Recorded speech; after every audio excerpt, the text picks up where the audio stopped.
And live. Good evening and thank you for joining tonight. The handouts were shared on Hamayan's WhatsApp group and please look at them there. If you don't have it, the shiur will still work well. Now, the topic tonight is the 9-phrase code of divine mercy. Sounds a bit mystical, spiritual. Well, yes, of course it is. Actually, there's 2 times in the Torah where it lists a set of special words that evoke Hashem's mercy. The first time is the more famous time, and we'll look at them both. The first time is in Parashat Kisisa, in the section dealing with the aftermath to the sin of the golden calf, the Ego Hazav. And over there, Hashem has taught Moshe to say 13 special phrases of mercy in order to effect forgiveness for the Jewish people, Moshe's flock and Hashem's flock. Over here, we have another sin. We have the sin of the golden calf. But over here, it's no longer the 13 midot, the 13 attributes of mercy. Here, it is the 9 attributes. And we're going to look at first some details within these 9 attributes, and then more generally about the concept of 9 verse 13 and what's the difference between them generally. So let's look inside. Part 1 is simply the verses here in our Parasha, in Shelach. The first verse says, V'ata yigdana kayach adnai. Now, Moshe says, please expand.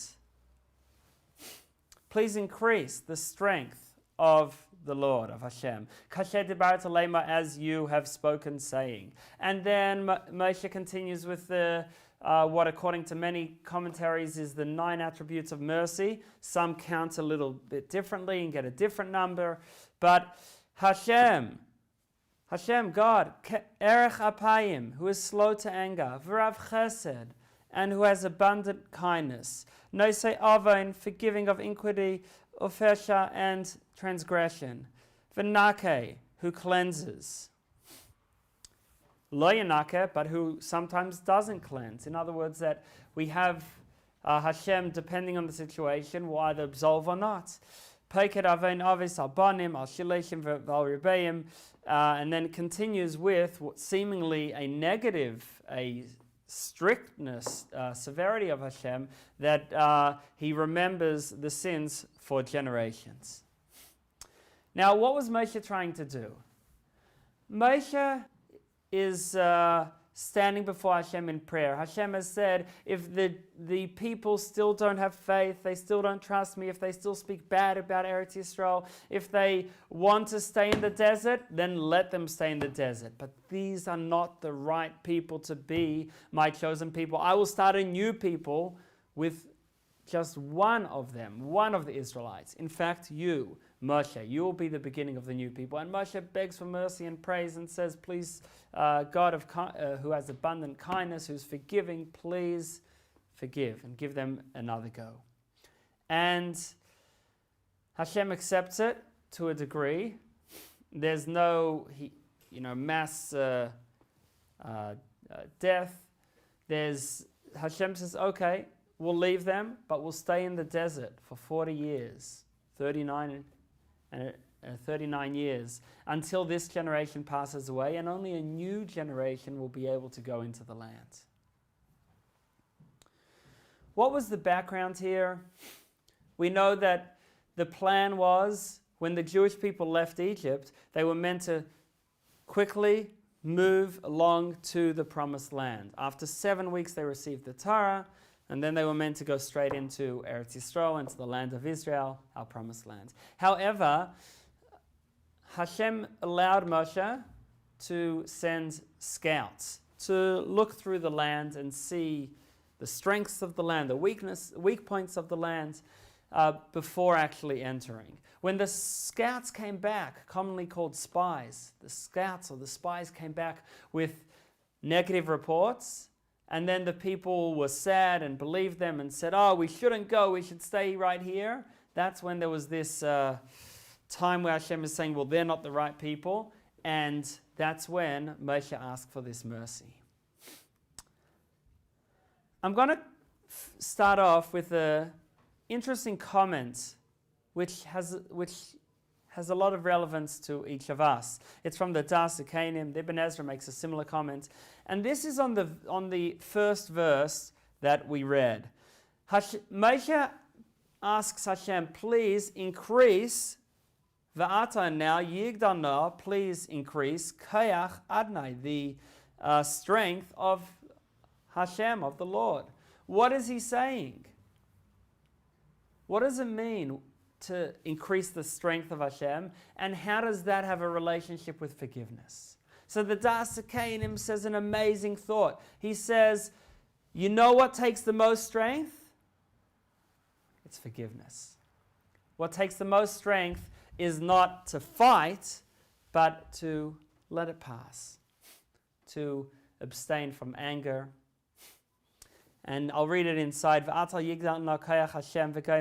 Now, please increase the strength of Hashem. What does it mean to increase the strength of Hashem? It means that you should hold back, restrain the power of anger or vengeance. And in Kamesh Amra Zal, like the rabbis say, this is in Pirkei Avos, in Ethics of Our Fathers, a Zel Gibber. Who is a strong person? HaKovesh es Yitzrei, one who holds back his desires. So the fact that you can hold back actually shows more strength than the fact that you can fight. And therefore Moshe says, please Hashem, I'm asking you to expand to full strength. What does full strength mean? Kindness and forgiveness. And that's a lesson for each of us. Rabbeinu Bachya, great Spanish scholar, links this section with a section far earlier in Chumash, near the beginning of the Torah. We've got the famous story of Akedat Yitzchak, of the binding of Isaac. And he says, what's this idea of the binding of Isaac, of Akedat Yitzchak? He says, Avraham is the power of kindness. Yitzchak is the attribute of severity. What needed to happen right at the beginning of our people is kindness had to be the leader that guides severity and says when severity is an appropriate tool to use. Yitzchak, who represents discipline, he was a very internally disciplined person. He was a person that exuded strength, and that's wonderful. But it needs to be guided by Avraham. Avraham represents love and kindness.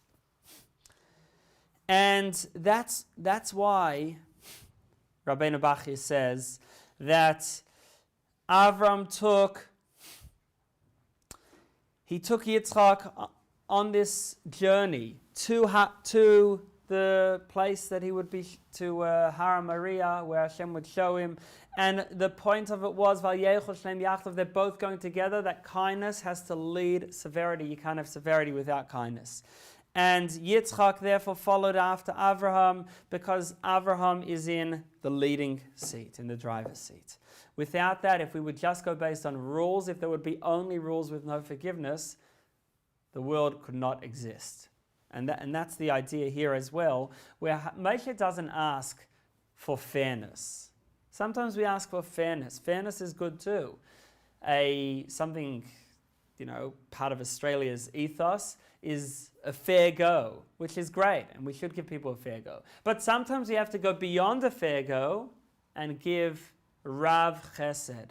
What Moshe asks for in this week's parasha, he asks for an abundance of kindness, extreme kindness. And that's the idea that Avraham has to be the one to lead Yitzchak.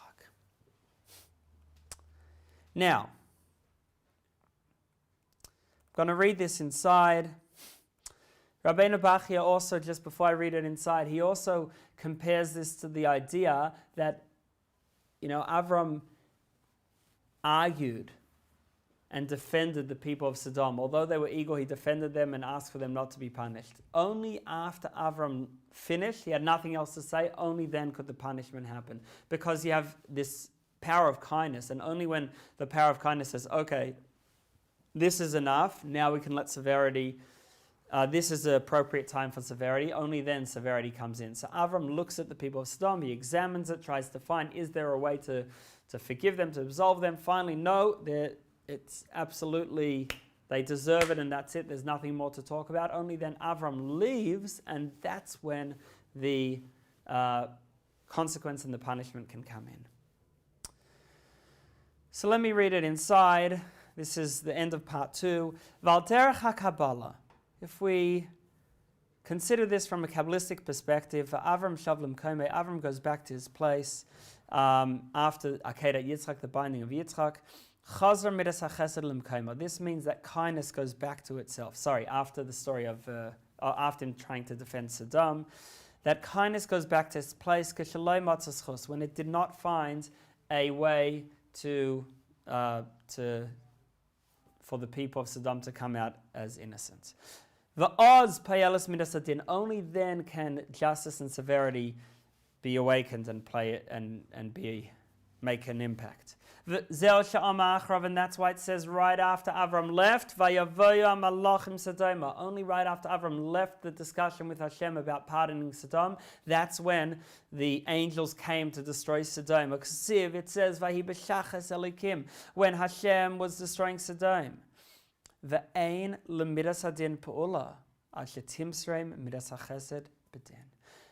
Severity can have no impact. It can't be active until kindness says, okay, I'm finished here. That's when severity can step forward. And this is how we have to all be within ourselves. That we have to start off with kindness, and only when kindness is done, that's when we might use severity. So, that's only then can the attribute of justice play a role. This is what the verse really means. This is the secret of the verse. That Avram took in his hands the fire and the knife on his way to the up the mountain for the binding of Yitzchak. Meaning that Avram holds on to the fire and the knife, which is the power of severity of Yitzchak, and then allows it to go to the side of severity. But it's only with kindness as guidance. That's what it means they both went together. Yitzchak going only after Avram, following behind him, meaning only when Avram, the power of kindness, gives permission. And therefore, severity is always bound before chesed, before kindness. If you wouldn't have this, the world could not last. That's the true meaning of tying, binding Isaac. That's what we mean here in our parasha as well, with abundance of kindness. You always have to have more kindness than justice. This is clear. Okay. Now, this is in the sheets, this is part 3, the end of the page. Let's look back in Parashat Kisisa and see there what were the 13 attributes and then compare a little bit. So they're quite known, and we sing this on Yom Tov. We sing Hashem, Hashem, right? Kel Rachum V'Chanon, etc. We also have this in laning on fast days. Hashem, Hashem, Kel Rachum V'Chanon. Right? So this is quite prominent in our prayers. And I'll read it in English.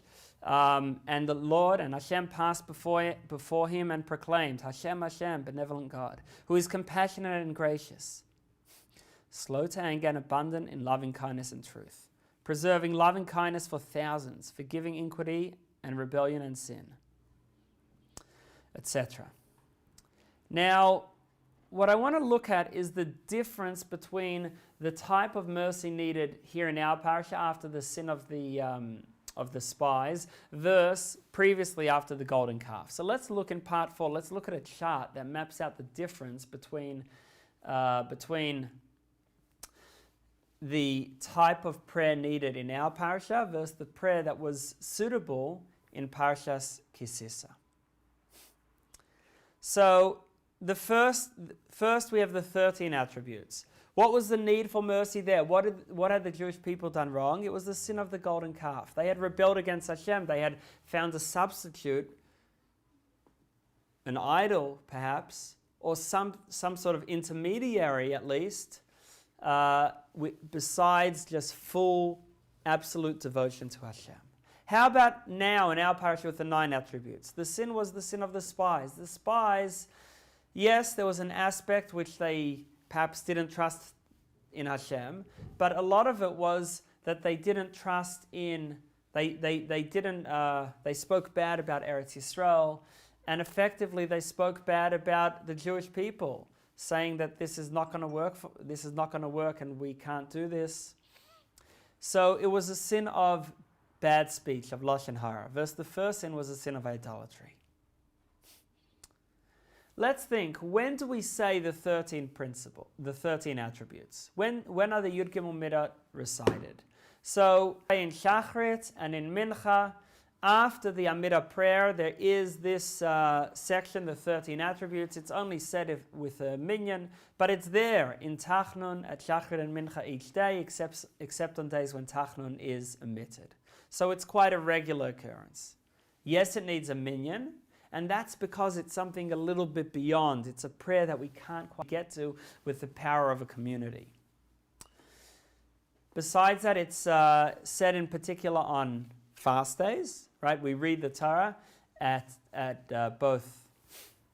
On fast days, we read the Torah both at Shachrit and Mincha, and most fast days we read this section from Parasha Kisisa, both Shachrit and Mincha, considering how to have mercy for us. They're also said when we open the Torah, we've got the Aron, the Holy Ark, where we keep the Torahs, and when we open the Torah on Yom Tov, we also, and as well as on high holidays, Rosh Hashanah and Yom Kippur, we say, Hashem, Hashem, Kol Rachum V'Chanan. What about the 9 attributes? When are they said?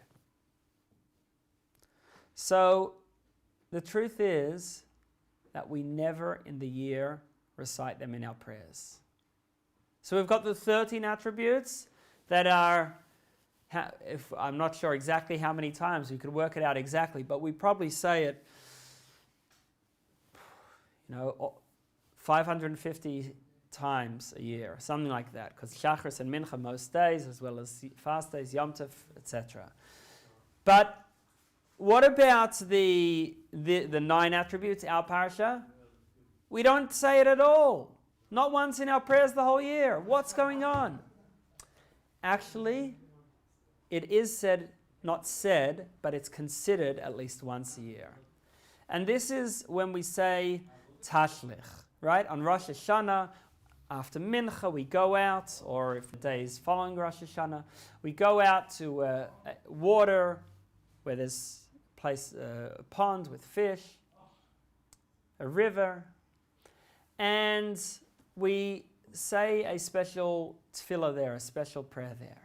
In that prayer, in some machzerim, in some editions of the machzer, it has above each word of the tefillah, each word that we daven there to Hashem by the pond, it has a word from first the 13 attributes and then the 9 attributes. So once a year, we don't say it, but at least we consider it in our minds. We're going to try to understand why this difference. The Shelach says something else quite amazing. The Shelach says, Rabbi Yeshaya Horowitz says that we have 22 letters in the Aleph base. The 22 letters are actually made up of 13 and 9. Right? 13 and 9 is 22. Each of the 22 letters in the Hebrew alphabet represents a certain spiritual energy that flows down to us. A aspect of mercy, aspect of kindness, of graciousness. And the shape of each letter and the sound of each letter, the numerical value of each letter, all relates to the specific energy that letter represents, the divine energy that the letter represents. And what do we find? We find that there are 22 letters altogether to include both the 13 attributes and the 9 attributes. This is mirrored in our calendar as well. when's the time in the year where we perhaps need the most mercy, when we're in the lowest place, when we're in a time where things haven't gone well. So we've got the 3 weeks. The 3 weeks are, right, the days from when the walls of Yerushalayim were breached until the Beis HaMikdash was destroyed, until the temple was destroyed. And there too, we have this idea of 13 and 9. Well, the fact is, though, yes, that nowadays Tammuz has only 12, ends at day 29, so it's not quite 17 till 30, but still you have, right, 17, 18, 19, and then 10 days. We've got 13 days there, and then within the 9 days, the 9 days from Rosh Chodesh until Tisha B'Av is another 9. So what do we have again? We've got mirroring the 13 attributes, and then in the 9 days, the 9 attributes. What it seems to be, and this is in fact the case, is that when we've got a certain degree of sorrow, a certain degree of troubles, we need the 13. But then when we get into even worse situation, now we need the 9. And that's in the 9 days where things are the most bleak. That's when we need it. The only thing that can help us is the 9. On Rosh Hashanah, which is the only day in the year where we consider in our prayers, we mention not mention, but at least visualize in our prayers at Tashlich, we visualize the 9 attributes. That is also the only day in the year where we have how many brachas, how many blessings in the Amidah, at least Musaf. We have 9 blessings. It's the day of 9. Rosh Hashanah has a special relationship with 9. Perhaps we could suggest as follows, right? What is the number 13? What's special about the number 13? If you consider a box, well, we've got a tzedakah pushka, a charity box right over here, and how many, every cube is made up of 12 lines, right? 4, 4, and 4. 12 lines. 13 is beyond system, right? That's 13. So when we need mercy, we need to get beyond the system, beyond the 12, the full dimensions, the full 3D. We need to move into 4th and 5th dimension, right? Spiritual dimensions. And that is 13. But 9 is something deeper still. 9 is something that we can't, it's the 9 attributes we can't even say. It's something that we don't even do in the place where you would imagine. It's not in the shul. It's not in the typical place. It's not like, oh, well, I need something a bit more, but it's still within the regular realm. 9 is something which just comes as a total surprise. It's connecting in a absolute beyond way, which doesn't even have a relationship with the 12. In other words, it's not that you have 12 and then add on to get to 13. It's something totally different, and therefore it's only out of the shul at Tashlich only once a year. And even then, only in the mind. It's something completely secret. Perhaps that relates as well to the idea that this week's parasha, the sin, was the spies. What's the idea of a spy? That he's pretending to be someone who he isn't. Again, this secret, this surprise. Now, the spies didn't use out that ability in a good way. But the atonement was through this prayer of the 9 attributes, which is using out this sort of secret, this lofty, this mystical, in a positive way. Types of sins. The golden calf is a clear rebellion against Hashem. It's a terrible rebellion. And therefore we needed something beyond 13 attributes, Yud Gimel Midas.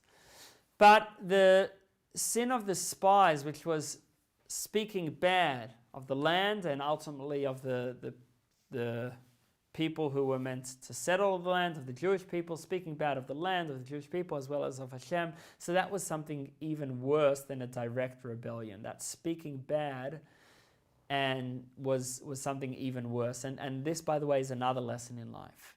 You know, when someone is clearly, no, I'm opposed, I don't like this, that's one thing. But speaking bad, going around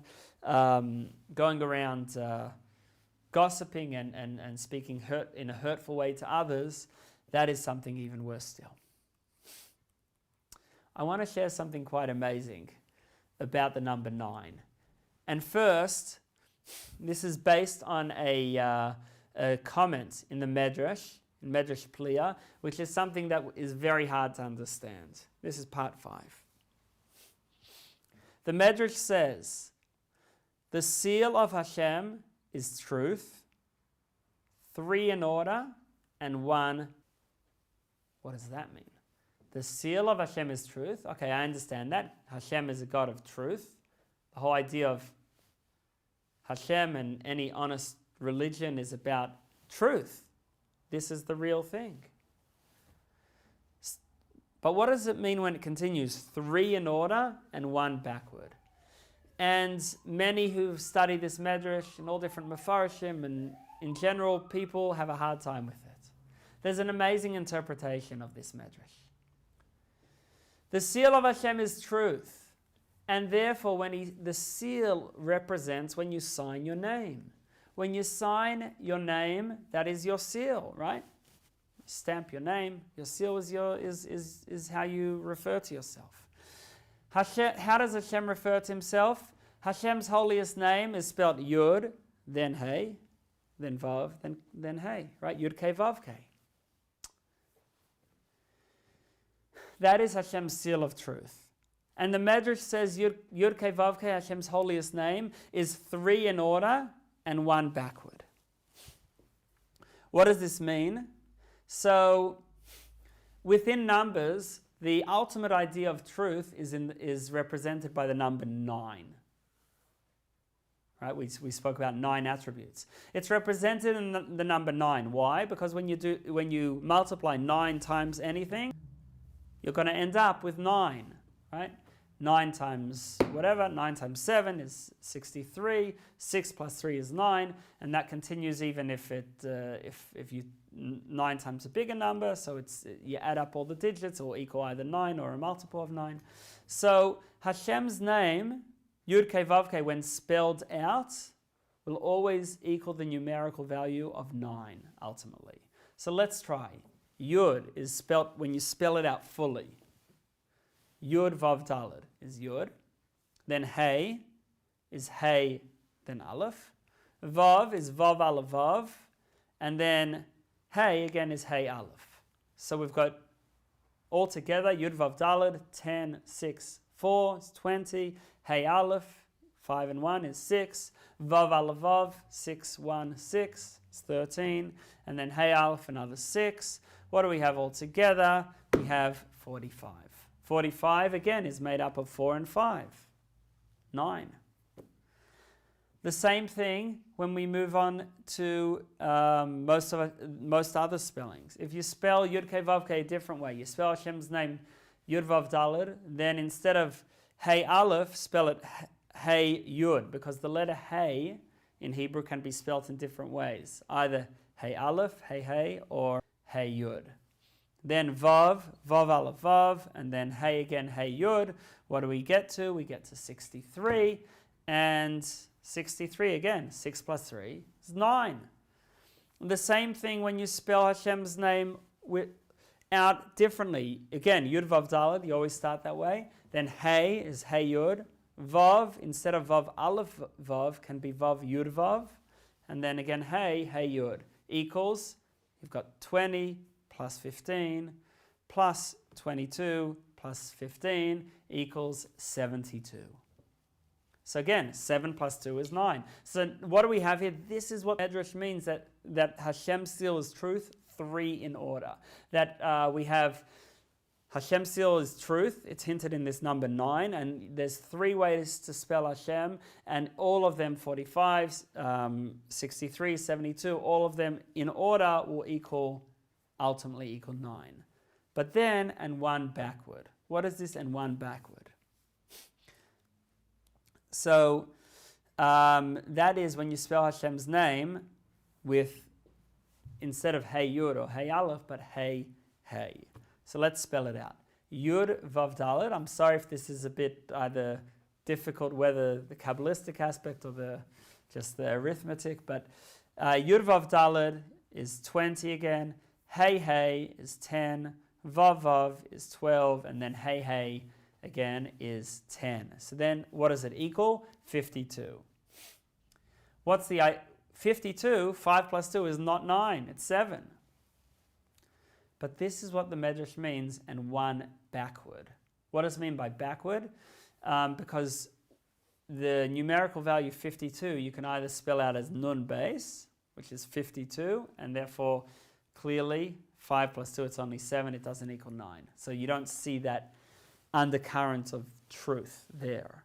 But if you spell it backward instead of nun base, but base nun, so again, nun means 50, but when you have nun at the end of a word, it can mean both 50. A final nun means both the number 50 as well as the number 700. Okay? The final letters can either equal the same as the regular letters, or the 5 final letters can be 500, 600, 700, 800, and 900. So when we use the type of numerical value where the final nun does not equals not only 50 but also 700, so now we've got 702 instead of 52, and therefore 7 plus 2 again will equal 9. So when you flip them backwards, instead of a nun at the beginning of the word, a nun at the end of the word, you get to this idea of 9. And the idea there is that even when that Hashem is always true, and even when it looks like it's not, it's true there too. You just have to dig deeper in order to find it. Okay. Now, this is also reflected, this idea that yes, 13 is beyond, but it's beyond still related to the regular system, whereas 9 represents ultimate truth and really something that's totally beyond the system. It's not even next to it, but beyond, it's just something totally different. You're not even in the shul anymore, you're by the water. So we see that in the choice of words that Moshe uses based on Hashem's guidance in his prayers. Because when we look at the list of the 13 attributes and then the 9, we see that Moshe skips quite a few of the 13. That's actually why there's some debate about actually how many attributes there are in this parasha, right? Is it 6? Is it 7? We go with the number 9. But either way, so Moshe skips quite a few. You'll see this if we skip to part 7, just have a little glance. I made 2 columns, and we see that quite a few of the, about half actually, of the 9 attributes are blank. We don't have a corresponding word in the 13 attributes. I'm sorry, the headings are backwards. It should say 9 attributes on the left and 13 attributes on the right. But either way, quite a few of them are blank. And the commentaries, the Mefarshim discuss why didn't Moshe say the full 13. And their basic conclusion is that if last time, after the sin of the golden calf, they were in trouble, they needed something powerful to set them free, to liberate the Jewish people and to effect that pardon for them, forgiveness for them. Now they're in an even bigger tough spot, a spot which has no way out. And therefore, Moshe could not even use some of the words because they just wouldn't be effective anymore. It's like, if someone by mistake, if the speed limit's 50 and they by mistake go 52, you might say, I'm sorry about the oversight. I didn't notice. I went slightly over, right? When someone I don't know, just drives off the road and smashes through a few shops and whatever it is, hopefully doesn't hurt anyone, cause a lot of damage, then you can't say, oh, pardon the little oversight. You've got to use the right terminology. Right? Now, after the spies came back and told the people a bad report, they spoke bad about the land, now a lot of the words were no longer effective, and we could only go to the core 9 that are effective no matter what. So let's see what some of the commentaries say all along this point. So first of all, the Ramban. The Ramban says, this is in part 6, the bottom of the page. The bottom of page 2. The Ramban says that here in our parasha, merit from ancestors would not help. Right? Sometimes you can say, please forgive me, my parents were always nice, etc. But at a certain point you got to say, doesn't matter about that, that's not going to be good enough. You've got to have something better. You've messed up so badly, that's not going to help anymore. In particular here, the Ramban says, because they had gone against their forefathers. So you can't at the same time go against the forefathers and also ask for forgiveness because of them. So the Ramban says, I'll read again, start again inside. Here, merit from ancestors would not help. Therefore, truth representing Hashem, keeping his word to the patriarchs, is not mentioned. In other words, truth is about you're going to keep your word, Hashem. That's not good enough where, in this situation, where they were promised the land and now their descendants don't want the land anymore. So truth is not something we're going to bring up now because truth is too closely associated with rules, justice. It's not going to work here anymore. Similarly, gracious and keeping merit for 2,000 generations are not mentioned, as the stain was too great for them to be effective. So the Ramban is saying now we just got to get to the core of what can really work, because the other words are only effective with maybe a smaller oversight, but not with something of this magnitude. And that's the power of the 9 attributes to even fix up something massive. Along the same lines, Rabbeinu Bachya, we quoted him before as well, he says, right, notice that in the introduction to the 13 attributes, to the Yud Gimel Midas, we say Hashem, Hashem, we say Hashem's name twice, right? Whereas in this week's parasha, we just say Hashem, Erech HaPayim. We only say Hashem's name once. So Rabbeinu Bachya explains that we mention Hashem's name twice, once for kindness and once for justice. And that's when there is hope that a fair go would be good enough. Then you can ask for kindness and justice. While previously justice may have been enough, now the only option is kindness. Now I'll make no mention of mistakes. Why? Only brazen transgression. Because we're not talking about little oversights anymore. We're talking about something massive, and therefore we skip the word. The Hebrew word is a chet. A chet means a mistake. If you're aiming an arrow and it misses the bullseye, that's chet. It missed a little bit. But here we don't talk about chet, we talk about pesha, which is a outright rebellion, a brazen rebellion, because it's something more powerful. Okay, now, so nonetheless, we ask for forgiveness, right? In other words, we're admitting that it's a brazen transgression. We're admitting that justice and could be good enough to help us. But we say, Hashem, please forgive us anyway. You can. We are, after all, connected. We are, after all, one. Please. And he continues, even graciousness, mercy, or protecting does not suffice. The Hebrew words, chanun, rachum, noitzer, all of them are not enough. The only thing we can ask for is rav chesed, extreme kindness. Right? That's when someone asks you for the same favor, or ask for forgiveness for the same thing, not once or not twice, but again and again and again and again, and again and again and again and again. In other words, is there a limit? So that's where we Rav Chesed. Similarly, Hashem's name Kel, which has an aspect of power and justice, wouldn't be appropriate at this time. So, because the name Kel also means a chief or a master, so therefore we're not going to mention it at this time when we're trying to ask for just complete mercy.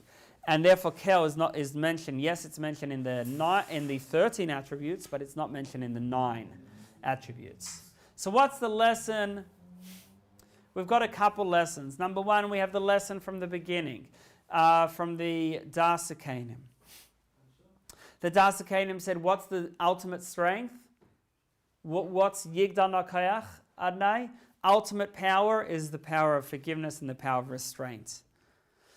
We have the lesson that we've got to have Akedat Yitzchak. We've got to tie up our Yitzchak and let it be guided by Avraham. We have Shana, the ones Yitashlich, as an increased kindness, a revelation from totally beyond. And may we find it within ourselves to utilize that power of Rav Chesed, just amazing kindness, kindness from beyond in our interaction. The ones, you might be kind even to a stranger if that's harder to you, or be kind even to the people that are always around you, your family and your closest people. That could be harder to have Rav Chesed, just amazing kindness. May we find it within ourselves and then experience that from Hashem too, personally and globally, ultimately with Mashiach, which is the ultimate, just beyond, breaking through the 9 beyond all limits, not just the 13 beyond the 12. All right, thank you. Have a good evening. I don't think I'm able to take questions this way, but you can pass on through the WhatsApp. Thanks for your attention.